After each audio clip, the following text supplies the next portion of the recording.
A very warm welcome to everybody that's joining. I can see the little numbers thing going up. A warm welcome to this third chapter panel for award-winning HR consultancy, Let's Talk Talent. Feel free to drop your name in, say hello in chat. Any questions that you might have, anything that you're bringing to this webinar, feel free to pop that into chat. At the end, we'll scoop up any questions if we have time, but don't worry.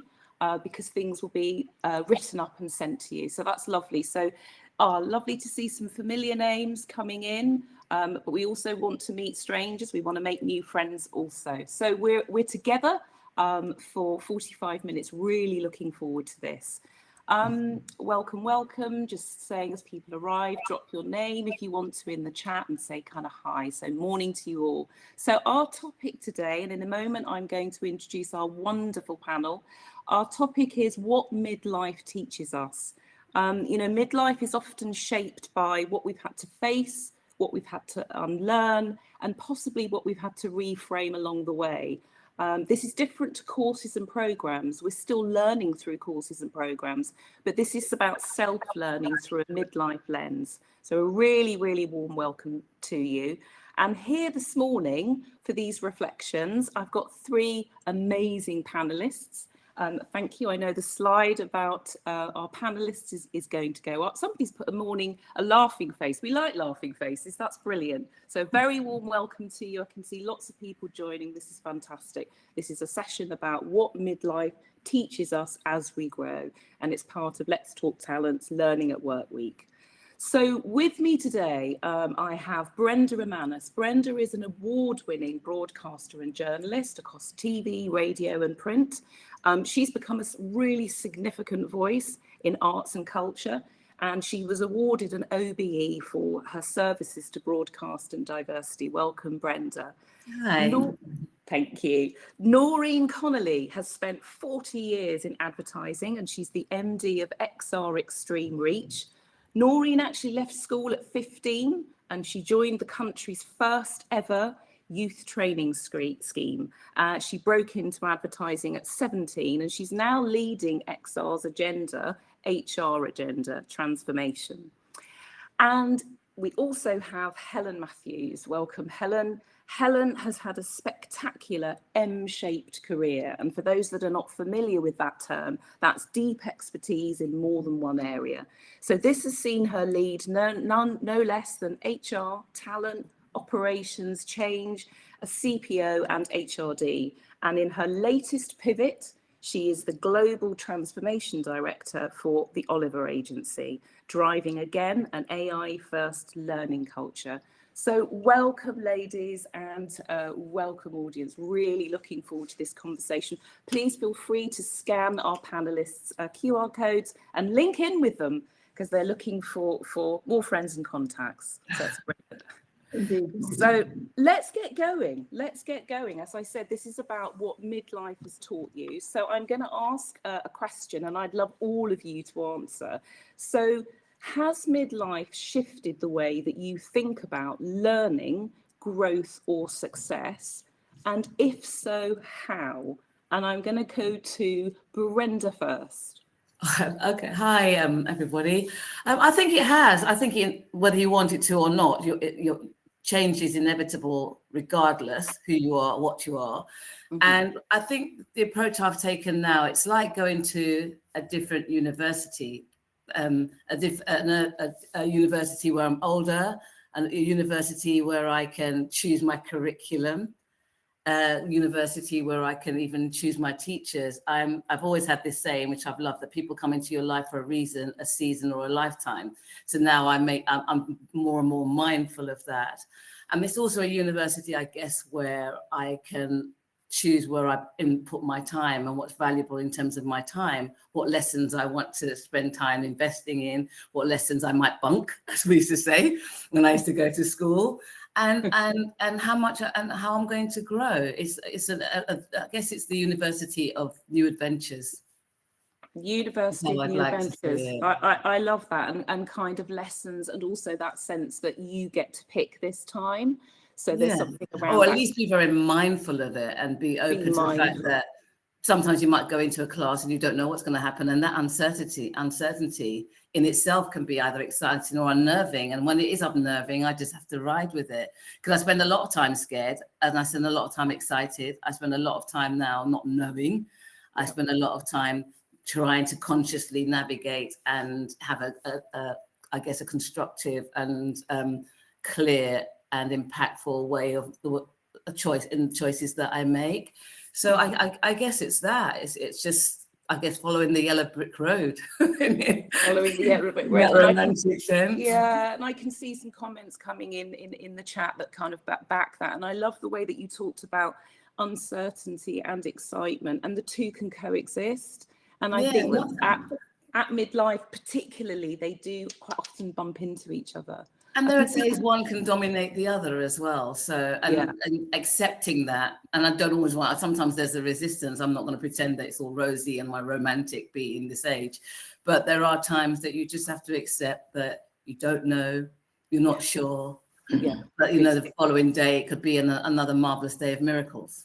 Yeah. No, that's great. Helen, I'm going to come to you because I could see you really nodding away. Yes, I think what's changed for me is redefining what success looks like. So absolutely echoing Brenda's points. I think I've redefined what success looks like for me. I approach my own learning. I am a lifelong learner. I'm super curious. I hated school, hated it. Massive rebel without a cause, really. And I think as a result, I've kind of really enjoyed learning all the way through subsequently, ironically, because I'm doing it on my own terms, you know, very much so. And I think to the point that someone just put in the chat as well, definitely there's something about, you know, feeling the fear. I'm not always in my comfort zone. But I'm also super conscious, especially because you mentioned the AI agenda. You know, I didn't want to fall behind. I wanted to have a point of view. So again, I've just dipped myself and re-immersed myself again. So yeah, it's about lifelong learning for me. I'm going to come back to that notion of our relationship with success, actually, because I think that's a really important one. And that's where we do learn something about ourselves. So there's something about at certain stages where it's kind of that external validation piece. But as we kind of move along, there's something happens where it comes a lot more about internal alignment.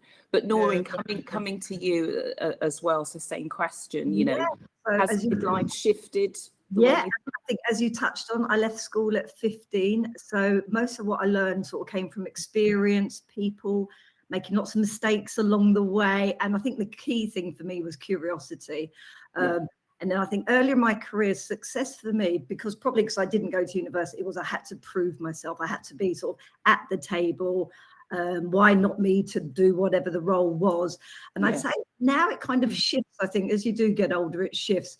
And I think for me now it's more about creating impact. And the key thing for me is sort of nurturing, mentoring people and helping others grow, really. So that's one of the key important things for me. But just constantly learning and never be afraid to ask a question. It's okay to say you don't know, because there is so much going on. It's impossible to keep up.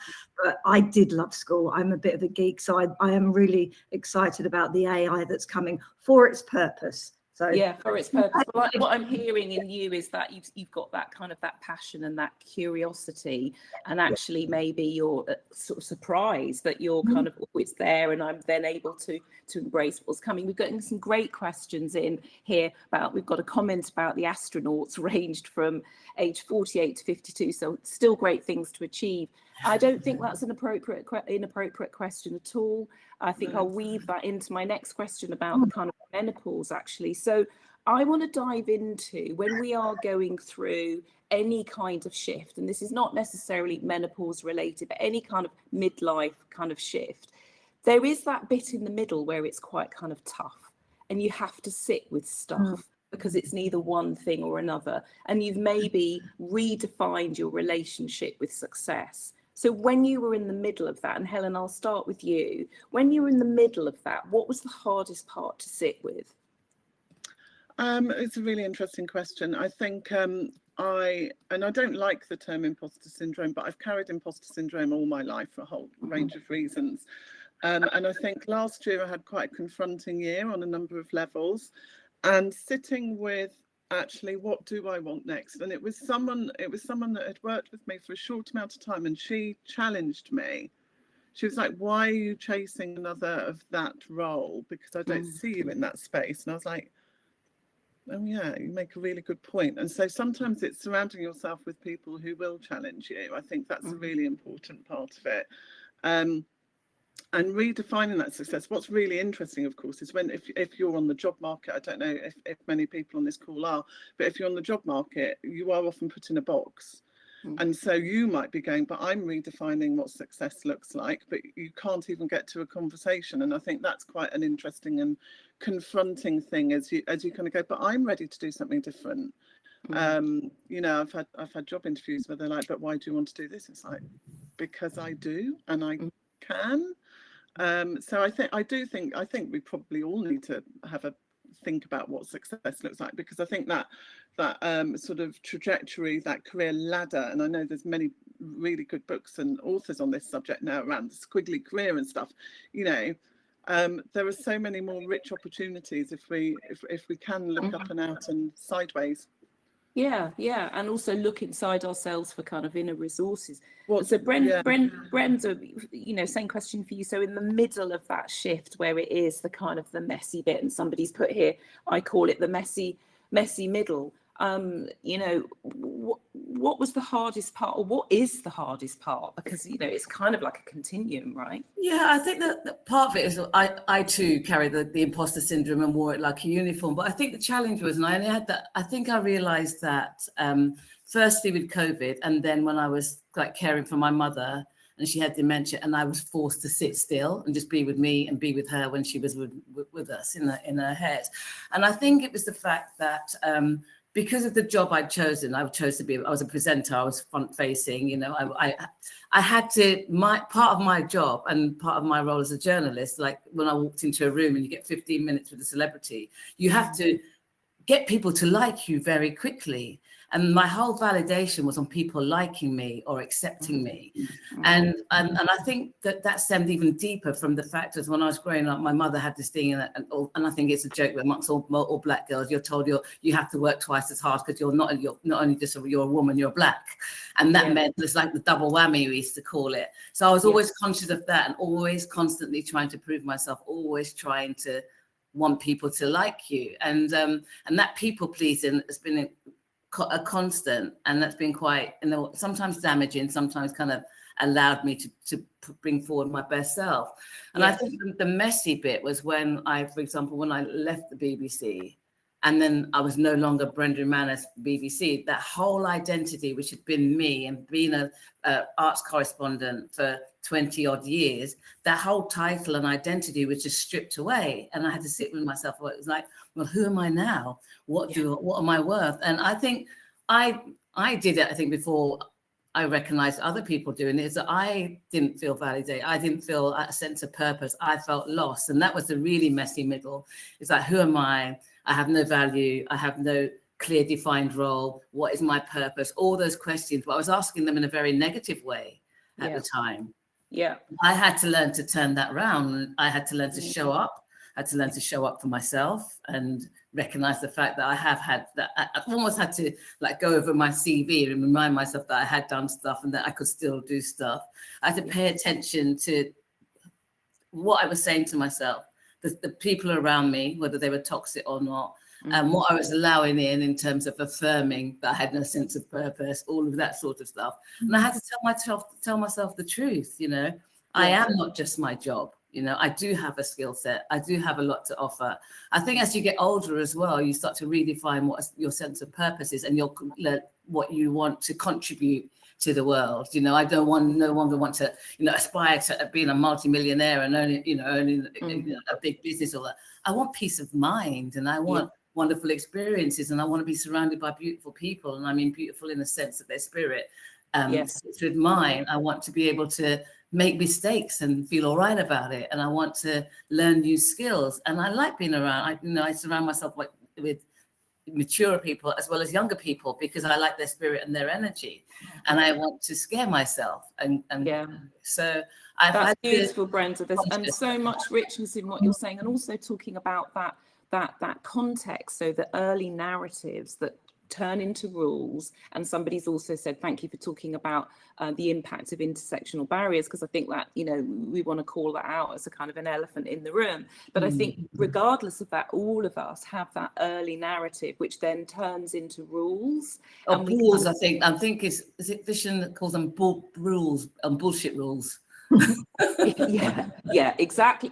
And at some stage, you know, we're all going to face the fact that we don't have the badge of a certain role. And so that question of who am I anyway, like who, it's just being able to answer that is so important. And I think midlife is the time where the gremlins and the ghosts kind of catch up with you a little bit. So it's not the day of reckoning, but it's, you know, it's something about that. Noreen, for you, you're nodding and smiling sagely, and if anyone wants to touch on the menopause, because there's all women on here, right? So, you know, thank God at 62 I'm done and through, and I can tell you hallelujah, because it's great on the other side.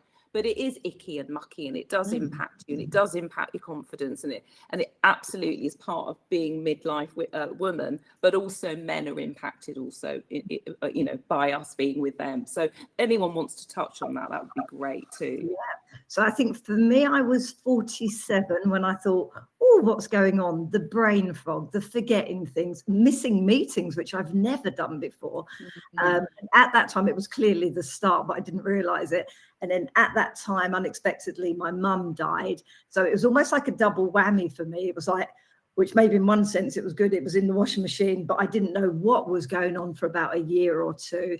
So you pop along to the clinic, and I went to a place called Marion Gluck, and they will give you a sort of a bioidentical hormone, and then calm was restored. Obviously I was going through all the grieving and the processing, but I was very lucky. Where I worked at the time of the mill, the HR directors were amazing. They were my age, which helped. They were going through it as well. So I think the fact that there was like representation within the company, and we even had, you know, meetings about it, you know, Simon Devereux, who formed Access VFX, we covered all of that, which was really good, because at first you're a bit embarrassed, you don't want to say, you know, you see the hot flushes coming on, the water, can you open the window, who's turned the heating on, all that kind of thing.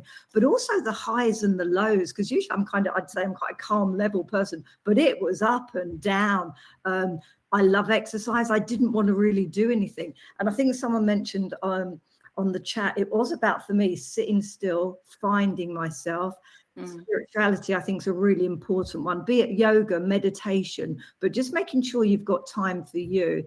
And I think that's the key thing, especially in companies, to look after people's mental health as well, because I'm sure, like everyone, it's 24/7. You just finish a major project and then you've got another one. I'm like, I've not even got over that one. So it's about you taking the charge and the lead.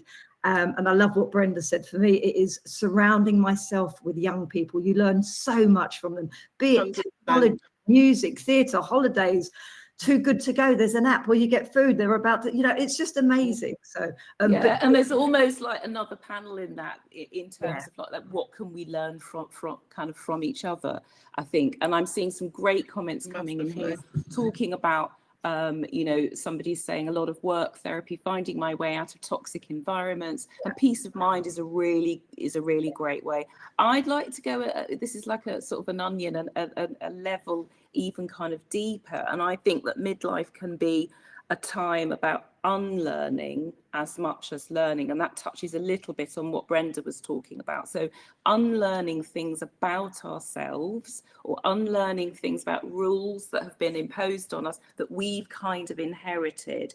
So what has that meant for you? What have you had to unlearn at midlife, whether that's something that a belief you've been carrying about yourself? What have you had to unlearn? Now, the way that you're all looking down and away means you're like, that's a harder one. Or I don't want to answer it. But yeah, what have you had to unlearn? I think I had to unlearn kind of who I was professionally. And it was a big shift. And it's interesting because the questions around menopause and some of the comments about being in perimenopause, to Noreen's point, we didn't even talk about, I didn't know what perimenopause was when I was in perimenopause, because no one was talking about it. Same here. You know, and a friend of mine and I, who used to work together, we used to talk about our nana walk in the morning when you get out of bed and you're so stiff, and we were like, it's like I've run a marathon yesterday. What's that about? We didn't have Mariella Fostrup and all of these other people talking about it, and Davina, you know, we were kind of just making it up as we were going along.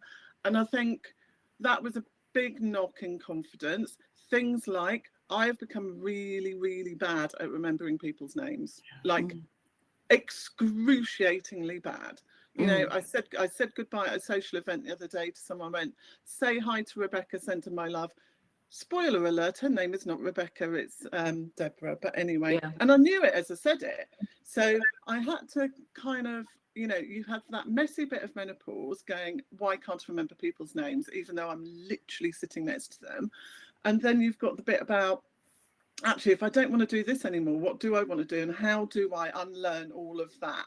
How do I sort of, almost using your onion analogy, actually, Remi, how do I delayer some of that stuff? How do I show up differently so that, you know, I'm leaving some of that stuff behind? And I think we're getting some comments in here talking about, actually, stop trying to please everyone and please yourself. There's something about unlearning, and I guess that's the point that I'm making. And absolutely, you know, menopause can kind of amplify that, but there's something about taking agency for who we want to be and who we are. Exactly. For me, that comes up, and you don't need that permission, because, you know, when you're a kid, it's kind of like, can I go outside, yes or no? But when you're in that midlife stage, it's like, well, what am I still carrying that I don't need to carry? So Brenda, for you, what have you had to unlearn? I've had to unlearn that I don't have to be perfect. That, you know, I don't have to be good at everything. I can say no. That was I think that's the hardest thing for me, is learning to say no. That was a complete new skill set for me. I had to unlearn the fact that that my time is valuable, and not to give it away willy-nilly. I had to learn to, there's nothing wrong with being still. You know, I think I wore the badge of being busy as a badge of honor. You know, I was always busy. And I remember the first time I remember it, it's like I was in my daughter was small, and she would literally sit there going, don't talk to me, I'm busy. Don't talk to my mum. And my mum literally went to me, you see.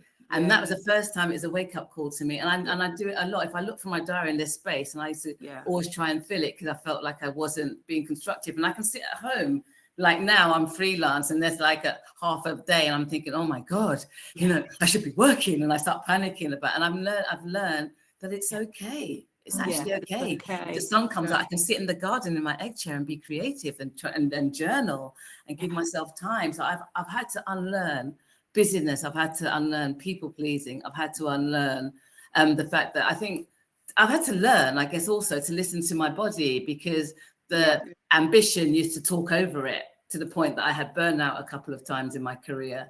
So I've had to learn to love this body that's getting older and less stronger and needs more time and energy and more vitamin tablets. You know, I've had to learn things as well as unlearn things. And we're getting a lot of affirmation around saying no.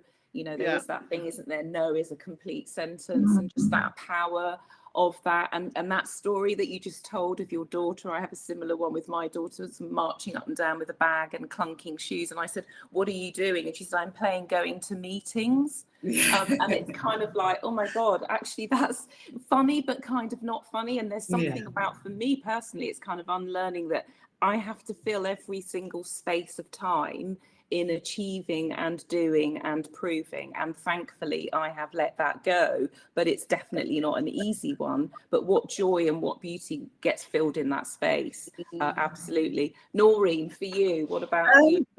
What I would say for anyone who's just starting peri or going through it, it does get better, it does improve, you do come out the other side, so there is hope. Hallelujah. Just got to get through the other side.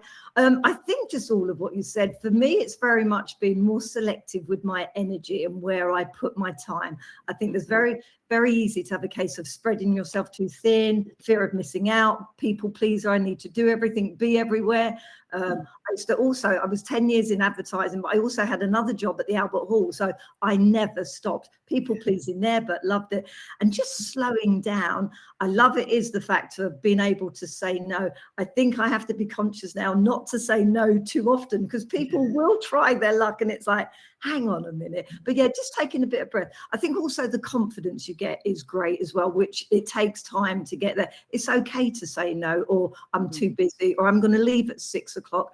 Whereas 20, 30 years ago, I'd work till midnight just to get the job done. But it's okay not to. You can give too much of yourself. And if it's not your own company, you don't always get it back. I mean, very quickly, I was at a company last year, the mill, part of Technicolor. It shut down overnight. I'd been there 20 years. There are things out of your control. So that was a massive life lesson to me. Always keep something back for yourself. Yeah. Yes. And do you think, just in terms of that energy and that giving, that some of that had to do with proving? Would you say? 100% yes. 100% yes. I wanted to be not just as good as that person who went to university and had all the MAs, BAs, but better than them. So I'd give probably too much on reflection. I'm in a good place now. I'm pleased where I am. It was kind of worth the ride, and I've got to work with some amazing people. But on reflection, if I had a message, I would be saying, don't give too much of yourself at a younger age. It's weird because looking at the empathy conversation, just spoke about whether, especially for women, when they want to succeed, that they have to give everything, you know, and they have to sacrifice being at home with the kids, and you have to be in the office 24/7. And although she made a really good point, because that was the way that worked for her, it caused a loads of controversy. And it was like, how much do we have to lean into those sorts of alpha male values of being there all the time, showing up all the time, not allowing yourself space? And it's a contradiction. Although realistic, we can have these nirvana and ideals about how we want to play out our lives and get work-life balance. You can't have it all the time. You can have all of it sometimes. And the reality is we do push ourselves. We do want to be seen, and you have to be present in order to succeed. And until, I guess, when society's values genuinely change, because it's easy to talk about it, then we'll see the difference. But I still see young women that feel they have to be alpha and they have to have a load of money, and their value systems of what makes them successful is in now having rich money can be quite warped and dangerous. And I feel that still hasn't quite changed. This having to be present, having to be alpha, having to be on it all the time. Yeah. So what you're really saying is that actually we get to midlife and we start looking back and saying kind of, why did I do that? Yeah, you do. Yes. Different questions. Yeah. Why did I do that? And I think people are putting in here also talking about boundaries, learning to manage those boundaries, which links back to kind of saying no. And just for some of us, it becomes a later life lesson. Helen, I know you were just about to jump in there around the whole giving, and someone's also said make sure we recognise who we're giving to as well. I think it's a really good point, and I think it's, I really wish I checked myself more often on that. Because at the end of the day, to Noreen's point, you give everything to an employer, and that employer might suddenly not exist anymore.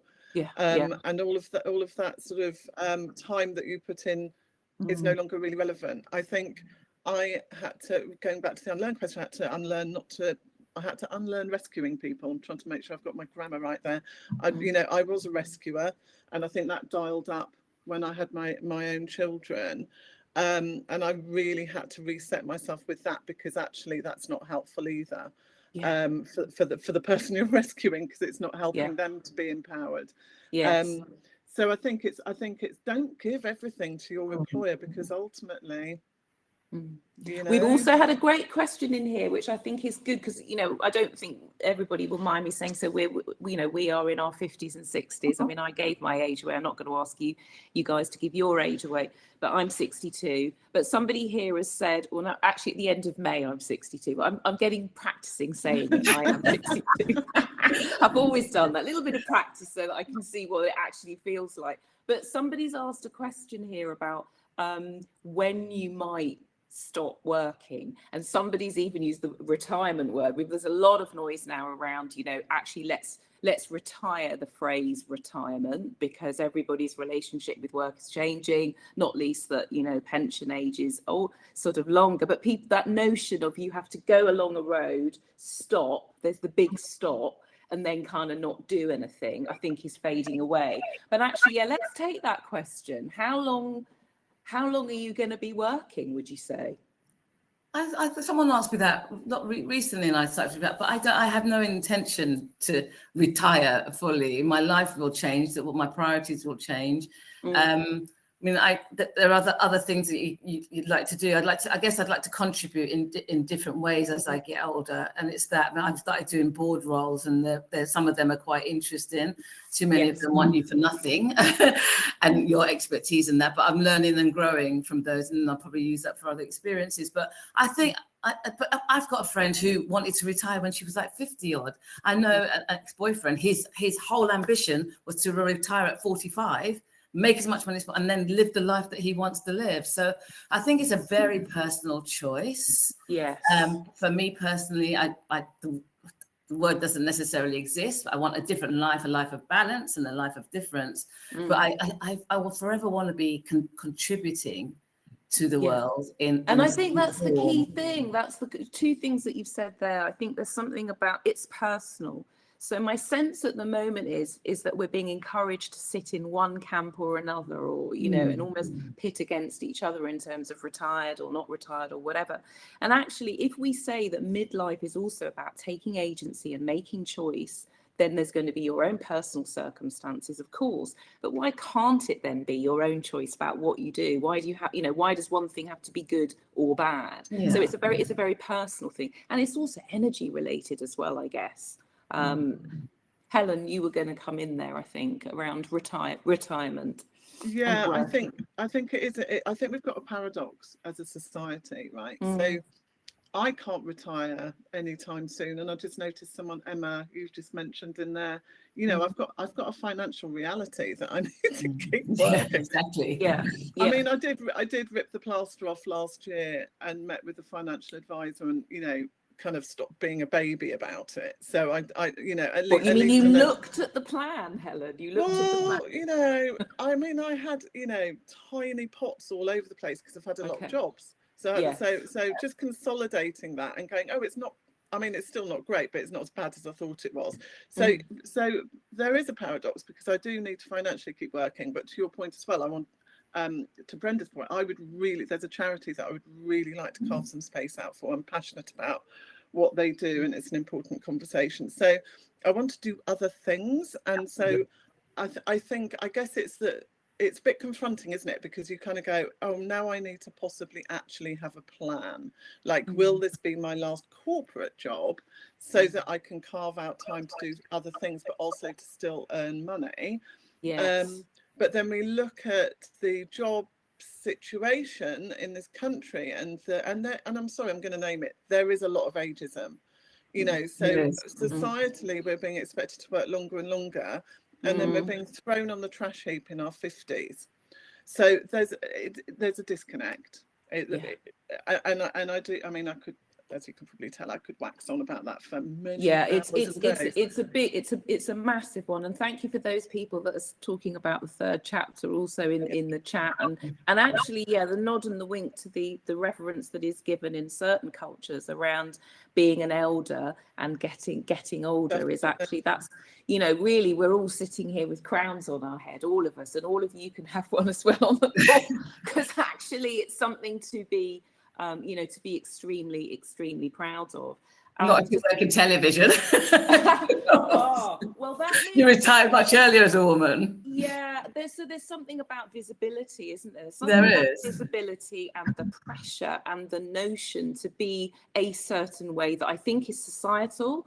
100%. And then I think if you're in certain fields, and Brenda, absolutely, I know you will speak a lot to this about that kind of visibility piece and the pressure, and, you know, who has their time or not, and how prevalent ageism is. And I'm just keeping a quick eye on, we've got 10 minutes, but we're okay. But that feels like quite a juicy one around kind of ageism and that pressure at midlife to be a certain way, to keep it up. Well, I remember, and I won't name, when I was pivoting, thinking what kind of presenting job I want next, and I went to see a talent executive, and she said, and there were two prominent Black presenters on. She said, well, well, we've already got blah blah and blah blah, and you don't look like blah blah and blah blah who's much younger. She goes, but you've had a good run, and this is from a woman. You've had a good run. We've had a good run. Yeah. There are no words for that. And to say it blatantly, but that sort of stuff. I think she felt she was giving me tough love and a reality check. And the reality is, there's a point. She's got a point, because that was the reality of the landscape that we were in. But it was tough to hear it like that. Yeah, time to create the new landscape. I would say you had a good run for it. It's just that has to just go down in just history as one of the most dreadful things that you can kind of hear. Helen, were you going to say something there before I just move us on a little to another bit? No, it's okay. Yeah. I was just thinking of the irony of the silver fox. Exactly. What is the silver fox, the pot belly, the toupee, But I'm very aware the dodgy tie. We've got men and women on this call, so no, absolutely. I'm not. That's That's not really the point, though, is it? It's more. I think it's more just listening to that, going, you've had a good run, and you just go, yeah. I think for me, I thought I'd found the ideal about 6 years ago. I went down to 3 days a week, Friday, Mondays off. I thought I'm going to start to slowly wind down. Then COVID hit. So luckily, because I was thinking of leaving, so that. But I think for me on the ageism one at work, I think the key thing I always remind myself, I have so much emotional intelligence. We have years of it, which only age will bring to the table. Yeah. And there used to be a time you'd look around a room and you were lucky if you were like, the only woman there, or there might be two. And now I look around the room and I think I'm probably the oldest person in this room, but I'm kind of taking pride in that because I've worked a long way. But there are people I know that are retiring. For many people, their work is their identity, and to go from 5 days to nothing, it's like, whoa. So I would recommend do a slow kind of phase work, and then I would like to do voluntary work. When I was about 20, maybe I'll get out there Everest Base Camp. That's always been on my list, to get out there, play guitar, write a book. Maybe I'll do it all on Everest Base Camp. But yeah, it's very interesting. But we still have the emotional intelligence. We must never forget that. Absolutely. I totally agree with that. And also the energy that we've got. We're in our 50s and 60s, you know, the energy, we are fortunate to have that energy, but also that kind of self-awareness and sort of self-insight. I'd love to know, what are you most grateful that midlife has brought you? What are you grateful about in terms of kind of learning and growth? What are you most grateful for? And then we'll take an interesting question that's just whooped in. My heart response to that is time, because if I'm being realistic, today a friend of mine is burying her sister from cancer. I have a friend sitting in a ward now that has cancer, and it's just made me more aware of time and the value of time. And I don't want to panic about thinking, oh God, your mum might die tomorrow, but it makes me realize that that life in itself is a gift. Yeah. I'm grateful for that awareness, so that I'm not sitting wasting it and being I'm more Winnie the Pooh than Eeyore in terms of my attitude towards life. But I'm not saying it to kind of bring the mood down, but it's made me realize we have to celebrate the moments that we have with the fact that we're sitting here having achieved what we've achieved, and on a panel being celebrated and being able to share our wisdom and being able to say, I got it wrong sometimes, and I wake up and say, I'm really scared today, I don't know what the future brings. That in itself for me is a gift. So I think if anything, it's brought me that self-awareness and awareness of what life is, and that life is a gift. Yeah, 100%. I love that. It is a gift indeed. It's a precious gift, and we don't get to pick our time, so it's to be maximised. Helen, for you, what are you most grateful for that midlife has brought you? Very similar. It's perspective. And you know, we are so much more than what we do as a job. We are so much more. And I think just Patrick asked a question in there about what do you do with the curveballs, and I think it's that. I think it's just take a breath. We are much bigger. We are much more than what we do for a living, and to keep that perspective. 100%. That's what I always do. I just bring it back to the, come on. Yeah. Can I quickly add to that? For the curveball is what I'm learning also, which I never did before, is learning to ask for help, because we get so self-reliant and that we can do everything and have to do everything to be successful. You can't. And I'm finding it it's just still difficult, but I found that when I can find and I have to say courage, because it takes courage with me to ask for help and say, I can't do this. It makes such a difference. It drops your shoulders, and the world, you realize how wonderful the world and people are. Yeah, absolutely. Noreen, for you? Very similar. Sadly, I've had 4 funerals this year, and I was at one on Monday. There's another one Thursday, which I can't get to, but it does put it into perspective. And that's where you think, oh, I'll stay and finish a project. No, go and spend time with your friends. You just never know. And I think resilience is key. As I say, when the company shut down overnight for me, well, I think we're all more resilient than we actually think. When it comes to it. And I was very lucky that the company I work for took my whole departments on. So we were very, very lucky, because there's a lot of redundancies going on out there, sadly. But yeah, the spirituality, again, what Brenda said, in yoga, you always need support. It's okay for someone or something to help you. Never be afraid to ask. And I did study some Buddhism when I was in my 20s. And I think the key principle of that is everything is impermanent. A job, family, us as well. So it's kind of try and enjoy it. I'm not saying I wake up every day and skip to work. That is not the case. But as Brenda said, we are blessed we're here every day, really. Yeah, there's something about perspective. That's the thing, a real perspective. And somebody saying they're kind of nodding along. And actually that compassion for ourselves and midlife time can actually be a game changer. So to loop back to where we started, and we've gone through, so many different things, from kind of resilience to sort of humility to vulnerability to a little bit of the kind of the menopause to what keeps us going, being courageous. It's a lot, it's a really profound time, and it's a very rich conversation. So if I were to loop back and say what midlife teaches us about how we grow, how would you answer that? Just so that we can kind of start wrapping up. So what does it teach us about how we grow? I think we're growing and developing all the time. Yeah, I think it teaches us to grow intentionally. I think it makes us conscious of time, people, our own magic, our own vulnerabilities. I think it teaches us the Brené Brown thing about vulnerability. Yes. And I think it teaches us to treasure ourselves as gifts. Was it Virginia Woolf, the room of our own? Yeah. And I think we should all develop a room of our own. We should all develop that space, that safe space, that place where we feel loved. And it's taught me also, and I think when it comes the difference between being needed and being loved. That, I mean, when you're working, you're measured by your contribution, your skill sets, your awards.